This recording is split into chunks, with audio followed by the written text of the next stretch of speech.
Thank you so much for joining us. We're so pleased to have this presentation at the 3% conference. My name is Ann-Christine Diaz. I'm the creativity editor at Ad Age, and I've been covering all the amazing work that the industry has created for more than 15 years. And I'm so lucky to be surrounded by these very accomplished women who are going to talk about their experiences today. And they are all from Edelman. So I'd like, I guess, everybody to just jump in and introduce yourselves. And it would be great to hear what your favorite project has been, maybe in the recent, actually, how about in the recent year, in the past year, which has been so crazy. So who can jump in first? Mara? Happy to. Hello, everyone. My name is Mara Evans. I am a Georgia native and happily living in Atlanta again after many years in New York and then many years in LA.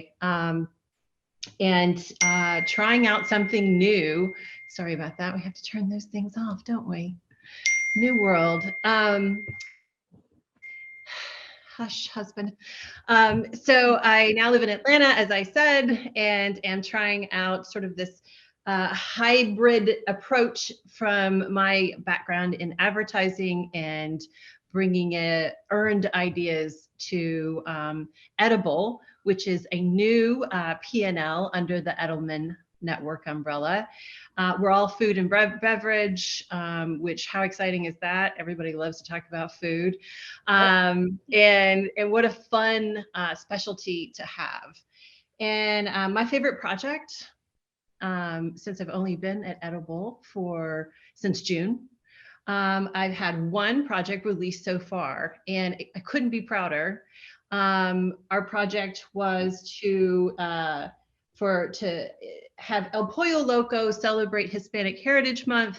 We had them proposition the James Beard Foundation to consider 11 executive chefs who are of Hispanic and Latino heritage, since they have considered all of 0 and they have nominated but not awarded the top prize from the James Beard Foundation.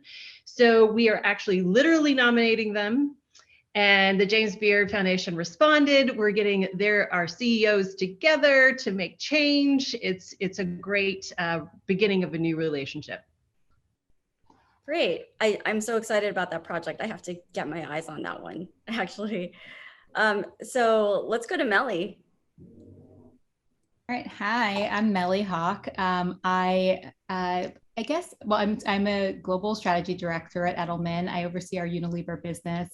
And I guess the project that I'm most excited about, it's a multi-year project, but the Crown Act on behalf of Dove, it's a piece of legislation that aims to end race-based hair discrimination.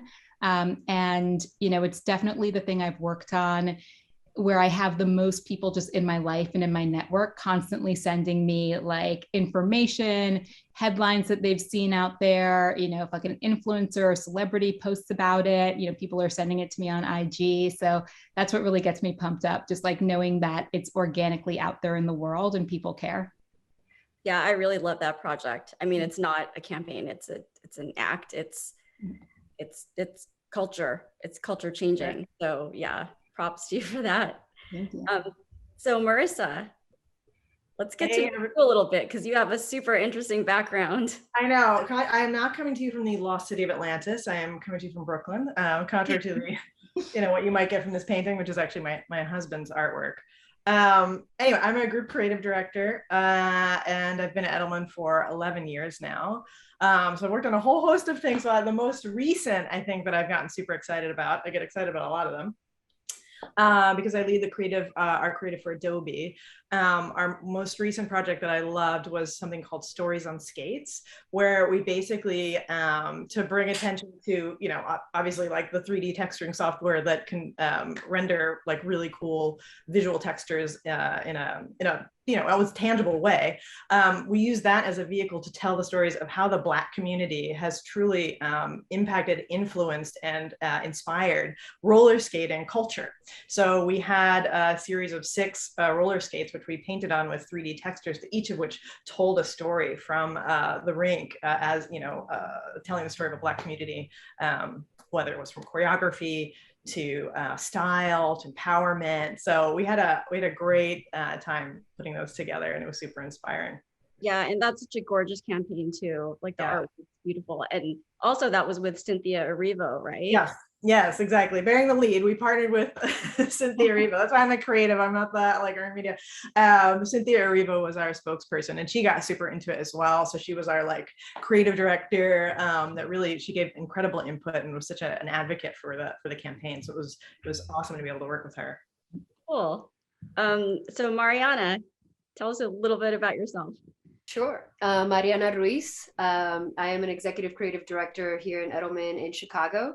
I'm born and raised in Miami, lived a couple years in LA, a couple years in New York, and I've been in Chicago about 10 years now. I recently just joined Edelman less than a year ago. Have touched several projects. There's not one client that I work on, but my most exciting project right now that I can potentially talk about is we work with Pivotal Ventures, which is Melinda French Gates's organization. We are specifically overseeing their caregiving efforts. They're really trying to highlight and empower caregivers to recognize themselves and start kind of earning attention for themselves, to advocate for themselves and understand that there are people that see them and understand their struggle and are really advocating on their behalf, both in policy legislation, but also kind of in the corporate world and private sector as well, to really start talking about policies that empower caregivers, especially after the last couple of years that we've seen with the mass exodus of women from the workplace and the kind of burdens that most women have started to take on, especially caregivers, to really start recognizing their contributions to society. So we're launching a campaign that starts to raise awareness of these efforts and really start just empowering caregivers. I probably shouldn't be talking about that because we're still in the works of it, but I'm super proud of it. It really motivates me because I care about work that makes a difference in culture and in the society and the circles that I'm in. So wow, that sounds like an amazing initiative, and I'm kind of bowled over like seeing all your work together in this one room.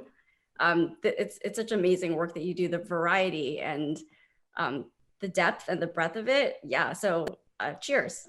I think we're supposed to be having drinks, so cheers to all of you.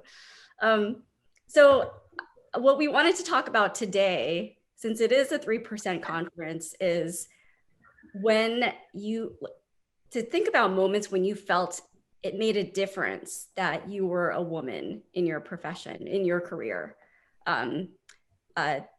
Maybe those could be good moments, but maybe there are bad moments that became learning moments. So I think it would be great to hear, to help to educate our audiences or help people think about how they should approach their own jobs going forward. So who wants to jump into that? Mariana. Oh. It's hard to separate the moments that being a woman mattered. It's hard to see the difference of when it was a factor and when it wasn't a factor, because me personally, I've always been a woman. So, but I do think there have been moments, and I've been kind of reflecting on this a lot, of how I got to where I'm at. And as I look back, I always kind of tell the same story, but I started looking at it from a new lens of how I entered the advertising industry over 10 years ago. And I didn't realize at the time of the influence and approach that I had, even in that first interview for that internship. I had just worked for the past, out in LA, I worked for two women who owned their own business, who were self-entrepreneur. I managed an art gallery for one. I helped run a studio for a photographer director, both very strong women, both their own bosses, both very sure and confident of their skills and their networks. And just being under them made me think that women are always like that, you know, because this was kind of, I was still young, and this was kind of my first intro to careers and adulting. And so I just thought that's how we all were. So when I moved to New York and I started looking for work, I realized that I kind of wanted to get into advertising.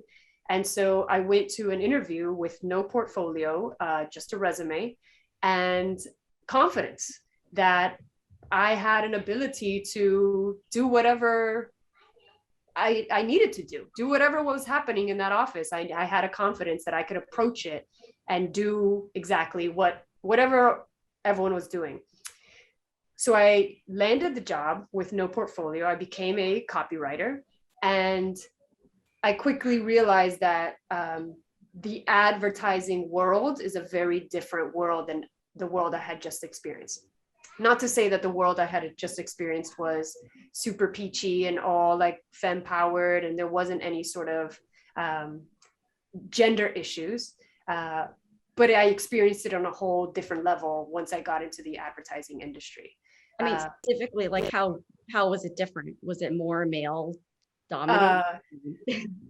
Yeah, it's very, you know, boys club, I think was a term that was used a lot.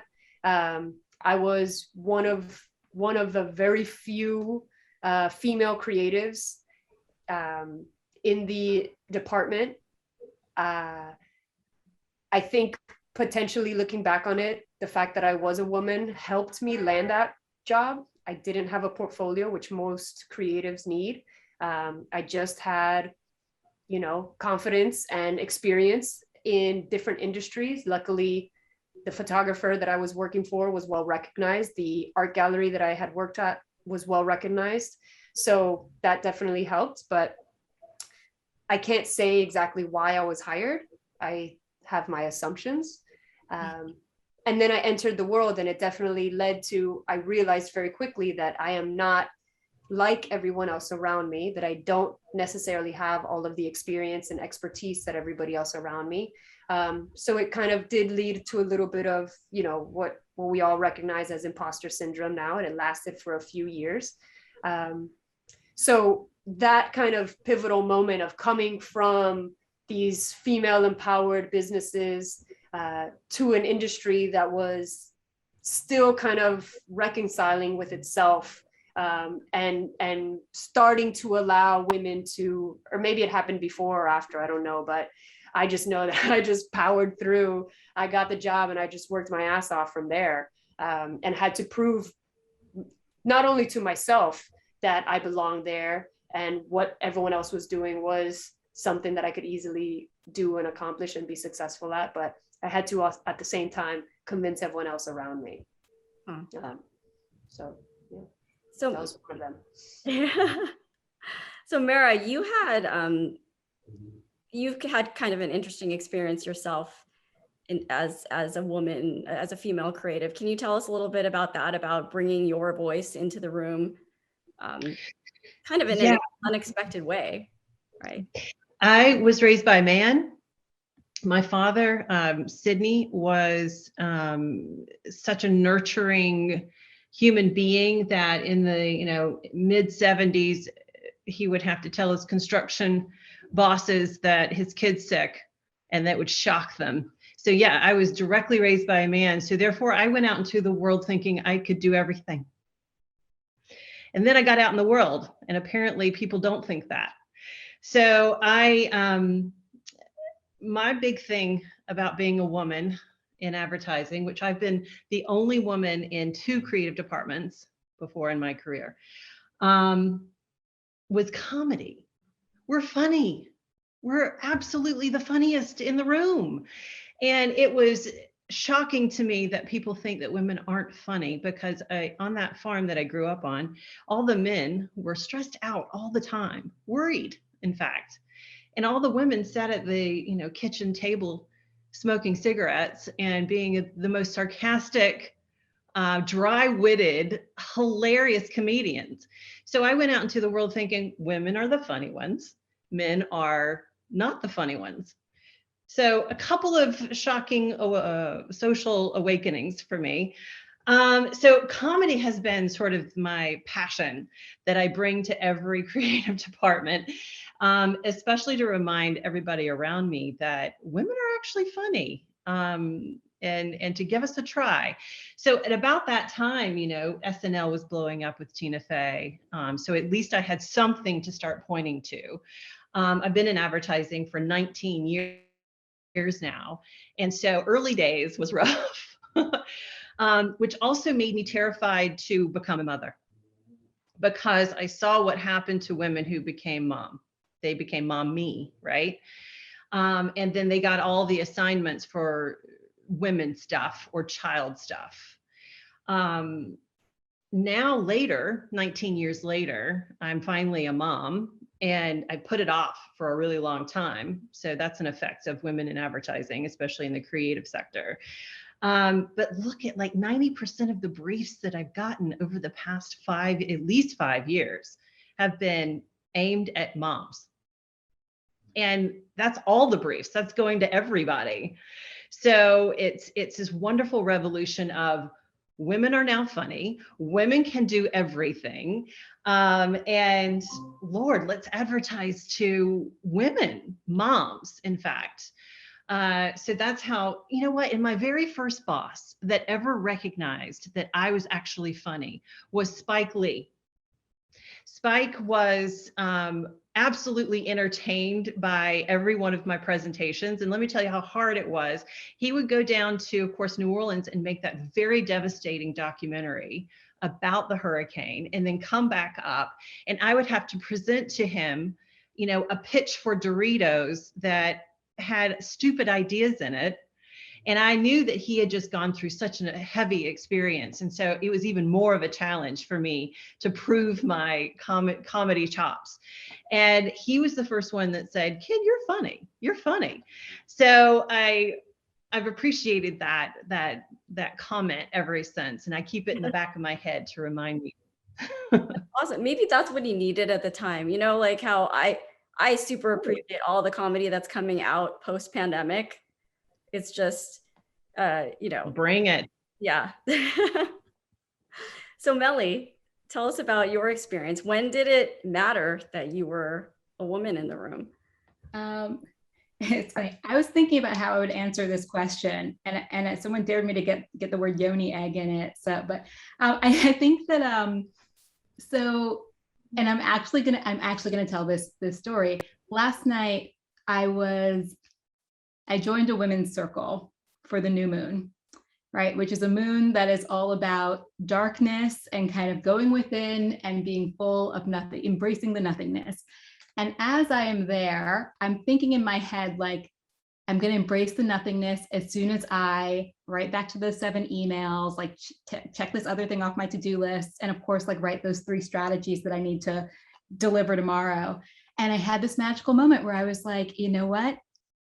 The brief will write itself. The strategy will write itself. All of the factors are already out there. The context is already set. I just need to discover it. And I'm going to empty myself and embrace the new moon darkness in order to do that. So I thought I'd start off with like the most woo-woo story possible and win that dare.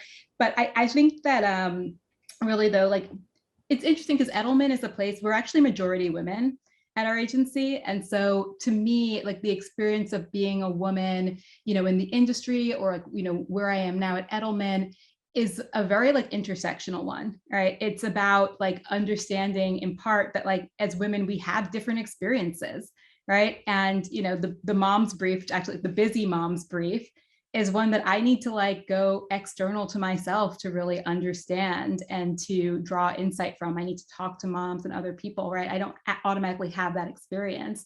And so I find that it's a test of that, right? To understand that being a woman is not a blanket experience, and that it's about, and there's so many different life stages that are really unexpected and that aren't happening necessarily in the same order that people think. So that it's always a challenge there. And I think that's great. Like the benefit is that there's so many interesting, funny, diverse background experiences, like women who you have to draw from as a community. whether it's like in a, a strategy, work, creative context, or just in a professional context too. Huh, that's cool. I want to try practice that emptying myself. It sounds very effective. You can join our circle. I'll send you the info. Is it virtual? So Marissa, what's your experience? Well, when we pose this question about, when has being a woman made a difference, I thought of a scene from a film in the 50s, Macau, in which Jane Russell's coming up to the border of where she's going, and she's asked, what her plans are, and she says, "You have any smaller questions?" And I was just like, that's kind of how I felt when I heard this question, because I thought, wow, I mean, I think I want to be able to come and say, being a woman has positively impacted my career in X, Y, and Z amazing ways. And I think, I probably have some thoughts around that. My first thought was like, oh God, like I can think of 1,000,001 times where being a woman was not to my advantage, and, unknowingly so, because I think maybe naively, I never, Mariana said this earlier, but like, she doesn't approach things like knowingly, I'm a woman in this context, right? You're just who you are, right?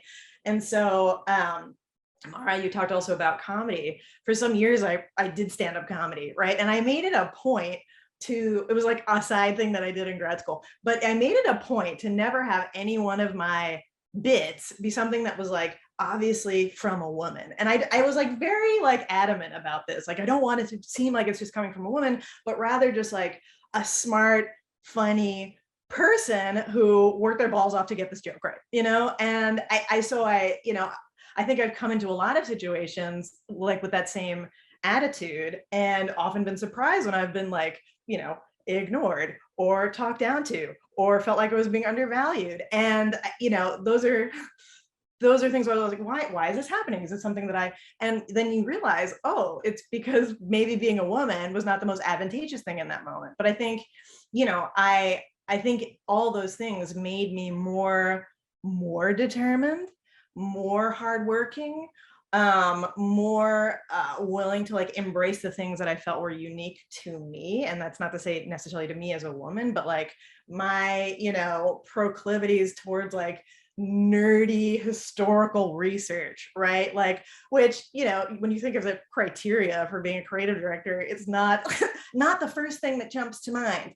But it has served me so well, because the things that I've dove into from, oh, this is really interesting to me, and I'm going to bring myself to this because I'm super passionate about this like wonky document or like interesting weird cult film or like some other thing that I found, and that's actually going to inspire my work, has been the best work.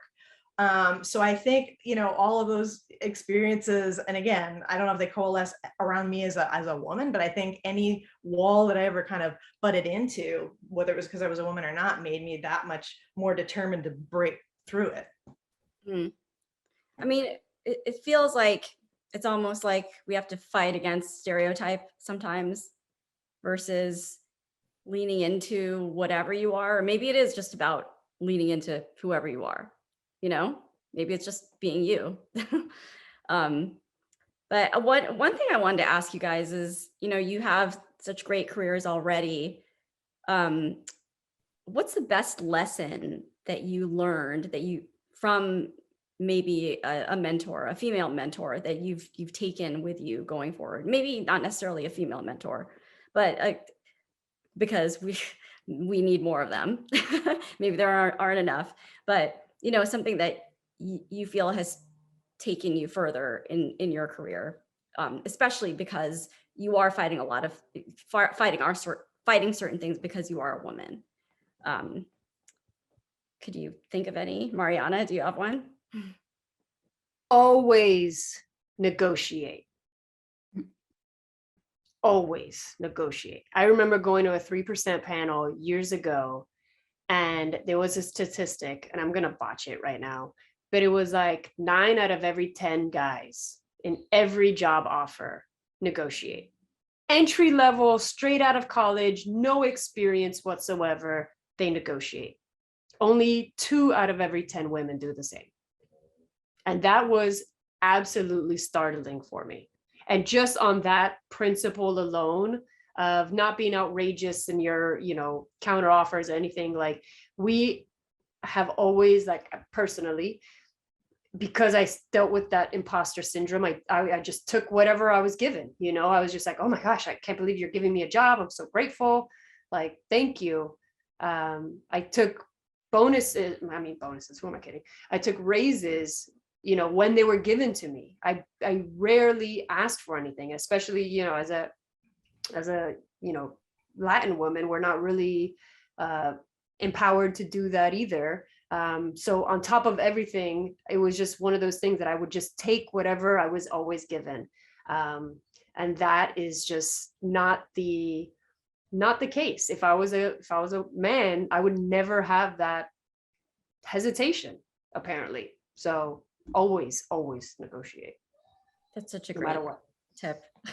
Marissa, what about you? Well, I used to be, and I still probably am to a large degree, a person that believes that the work should speak for itself. But I tell people, you know what, you also have to speak, because especially for a woman, you have to advocate for yourself, whether it's, to Mariana's point, for pay or for recognition or, for input, whatever it might be. You have to advocate for yourself. Yeah, because sometimes you could just keep doing the work and people will take that for granted. Yeah, exactly. It's like tree falls in the forest, right? So like be there to like bring attention to the tree. Yeah. So Mara, what's the best lesson? Well, they stole mine. I wrote down. What?